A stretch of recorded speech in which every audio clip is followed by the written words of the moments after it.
Now available in paperback and e-readers, Isis, Samurai Goddess. The goddess next door takes on kung fu killers in this action-packed martial arts Isis series adventure. Get Isis, Samurai Goddess in paperback and e-readers today.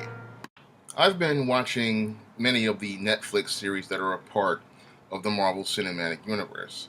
And while I really enjoyed Netflix's Luke Cage, I was thoroughly disappointed with Netflix's Iron Fist. In fact, I was so disappointed with Netflix's Iron Fist, I literally had to stop watching it at the sixth episode. I just got tired of watching first year screenwriter mistakes being presented to me every episode, so I just had to stop with that series. And I decided that I was going to move on to the Netflix series Jessica Jones. Now, the Netflix series Jessica Jones is based on a comic called Alias, which is part of the Marvel Max series established by Brian Michael Bendis. And Brian Michael Bendis created the Jessica Jones character because he couldn't use the Jessica Drew character, who was the original Spider-Woman. And he wanted to kind of retcon the Jessica Drew character and create a new story for her. Unfortunately, Marvel just would not let him do that. So he created this Jessica Jones character and fit her into his own sort of retroactive continuity. And that foundation pretty much is a really shallow one when you look at the Jessica Jones character, and that's what leads to this really weak adaptation of this character.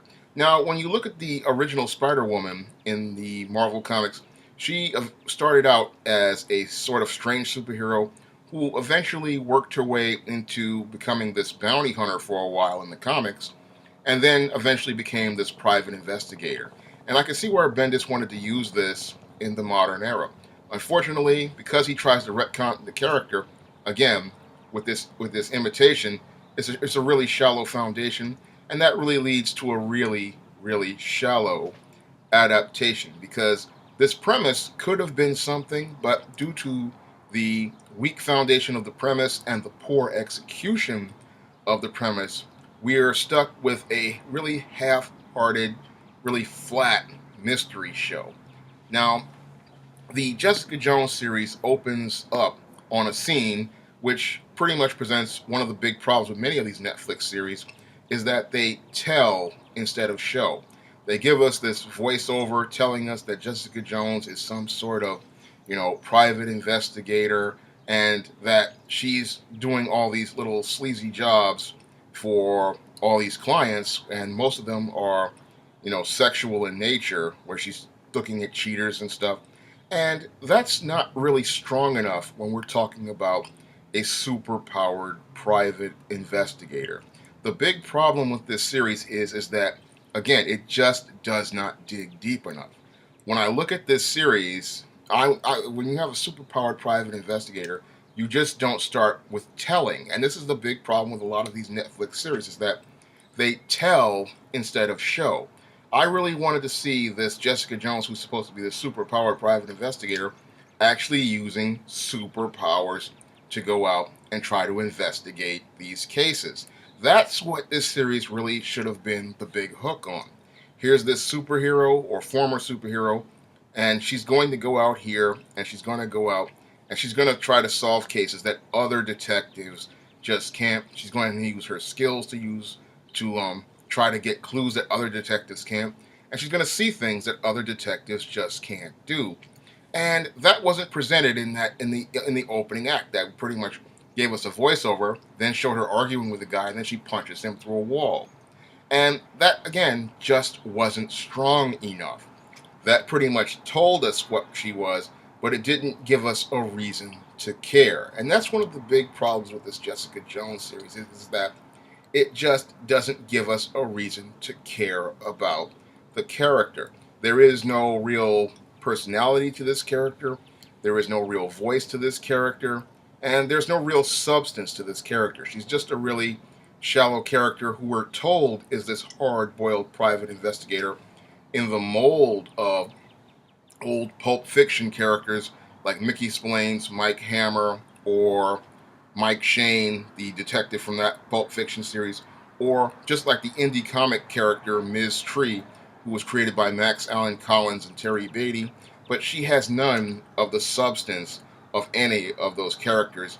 And her stories pretty much don't have any substance either. Because when I was watching the first episode, we were given her first case, and it pretty much was like this case where she was supposed to help these parents find this missing daughter who was a college co-ed. And instead of us getting a mystery filled with clues and suspense, we just got sequences of stuff happening.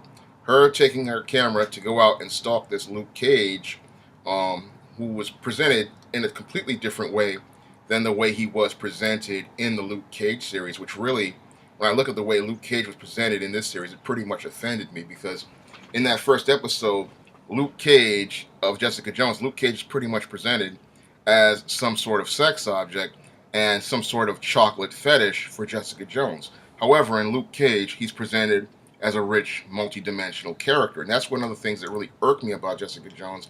And it also showed me the difference between a black writing team and a white writing team. The black writing team pretty much presented Luke Cage as a multi-dimensional character. Jessica Jones's writers presented Luke Cage as some sort of chocolate sexual fantasy. And that really showed me how shallow this series is.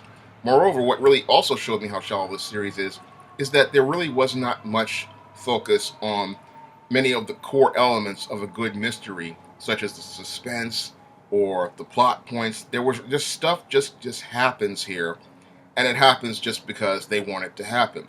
There's no real twists and turns in this mystery, and everything leads up to this climax where the Jessica Jones character saves the college co-ed, brings her back to her parents, and then and along the way we're learning about this so-called Purple Man. And I look about this whole Purple Man concept. I didn't like that concept in the comics, and I didn't really like it executed here.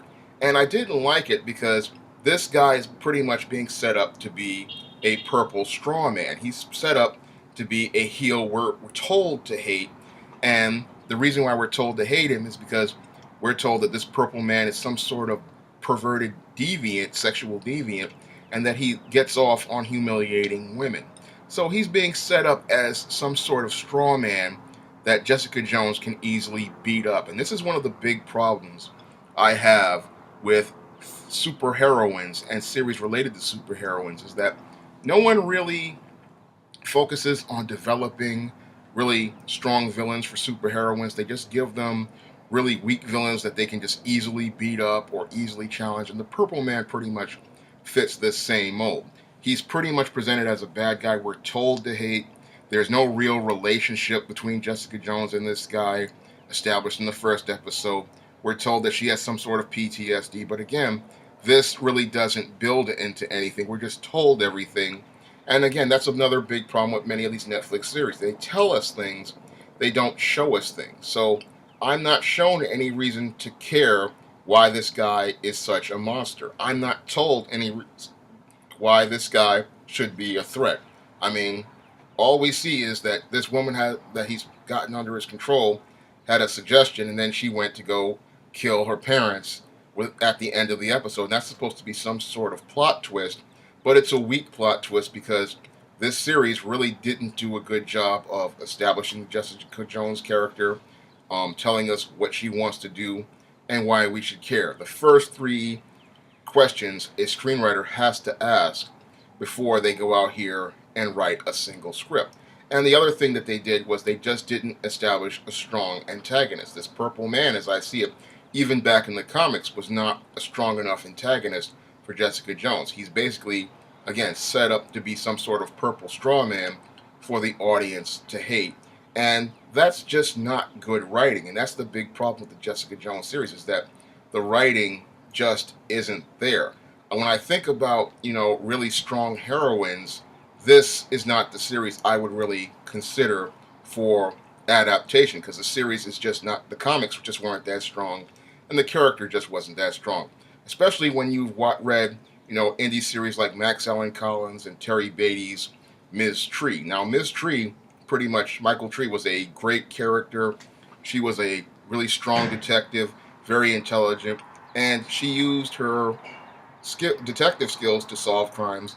And sometimes she would mete out justice with her pistol, and there would be a large body count in many of her comics, but the stories, the mysteries were tight, and they were on the level of those old school pulps that pretty much inspired the mystery character, such as Mickey Spillane's Mike Hammer or the Michael Shane mysteries. They were right on the same level in terms of quality.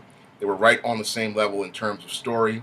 And when I think about a great series, that mystery series is the kind of series I would have wanted to see presented on screen. When I look at this Jessica Jones series, it's a really flat series. It's really one dimensional, and it's just meant to fill in a gap in the Marvel Cinematic Universe on Netflix to give us a female character. And if this is the type of heroine that they're going to try to present in the Marvel Cinematic Universe, then I'd have to say the Marvel Cinematic Universe is in trouble, because I see a lot of the problems that Marvel Comics and many other comic book companies have in developing strong heroines. They do not really focus on the things that really work to make a good comic featuring a female lead really work. And one of the things I did not see in there that I see in many novels that really work is relationships between women. And when I look at the Jessica Jones series, there was really no real interpersonal relationships between, Jessica Jones and any women in this series. And that's one of the foundations of a solid series featuring a heroine. You really have to focus on those interpersonal relationships, those social relationships, because that's what's going to drive the story in with when you're working with female characters. I know this for a fact because I've written fantasy characters such as the ISIS series and the E-Steam series, but I've also written successful young adult fiction novels such as The Thetas and Spinsterella and Spellbound, which feature heroines, and you really have to focus on those relationships between the heroine and her friends, her family, and other people, and that's going to lead to a very interesting series that really compels people to keep watching. With the Jessica Jones character, she's just by herself, and then she just interacts minimally with people, and that's just not enough. You really have to focus on developing those interpersonal relationships. Moreover, you have to understand you cannot set up strong men as the antagonists. Whenever I write heroines, I always focus on her female enemies, because the real story is with the female enemies whenever you're working with super heroines. Because a lot of people would look at this Purple Man and say, oh, he's a pervert and a deviant, and he's out to humiliate Jessica Jones. And yeah, that's what the character is, but from what I've known from personal experience and social interactions with women, women are crueler to other women than they are to men. And when you have a heroine, she is going to be crueler. Her female enemies are going to be crueler to her than any Purple Man ever could. And that's why I say that whole Purple Man character pretty much is a cop out, because I look at this Purple Man character, and again, he's an easy villain. He's an easy setup. He's not somebody who you can really build a real rivalry with or a real arch enemy relationship with that will keep viewers compelled to keep watching even the first episode. Because I looked at this whole Purple Man character, and there really wasn't much to him. I think if they had given her a stronger villain, the series might have been a little bit more interesting. And if they had introduced the villain early on, maybe I would have had a reason to care. But from what I saw in the series, it just was not strong enough to me. It wasn't compelling enough to really keep watching it. All I saw was, some deeply troubled character who pretty much was being set up as some sort of perpetual victim. And that's not what I want to see in a superhero series. I really want to see a character being strong. I really want to see a character being confident. I really want to see a character who's supposed to be a superpowered detective using their detective skills to solve mysteries. I mean, what I came into this series was I wanted to see a detective series. I really wanted to see a mystery. And I felt like I was cheated by this series because it was just a bunch of random events thrown together with no real plot, no real character development, and no real set of story. And when I look at this series, it just wasn't enough. It was really taking me back to Iron Fist when I thought about Iron Fist's really bad writing, And this series had just equally bad writing on it, and really the same type of underdeveloped characters and first-year screenwriter mistakes that I saw in Iron Fist, and I expected, a little bit better. But when I think about this series as it relates to Marvel's movies like Captain Marvel, if this is the best they can do with heroines, they're in a lot of trouble, because it really, when I look at Jessica Jones, this is not the standard you want to set when you're writing heroines. You really want to again have a strong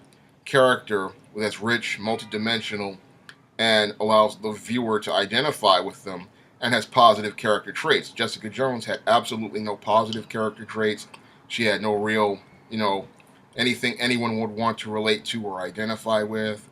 She was just a big, angry character who was really flat and one dimensional. And what's really sad is you had a great actress in Kristen Ritter who really could have really pulled this role off if she had been given a quality script. I saw her work in Don't Trust the Bee in Apartment 23, and she's really a strong actress, very compelling, and very good at what she does, but they just didn't give her anything of substance to work with in this script. These scripts just, they're not up to par, and I really think that Marvel Studios, when they do these Netflix series, they really need to slow down, because I'm looking at the timeline here between these production companies, and it's clear to me there's a real big problem with the writing. The writing here, it's telling instead of showing, and there are really so many amateur hour mistakes, and these amateur hour mistakes are really preventing their series from being the best they can be. I just can't recommend this Jessica Jones series.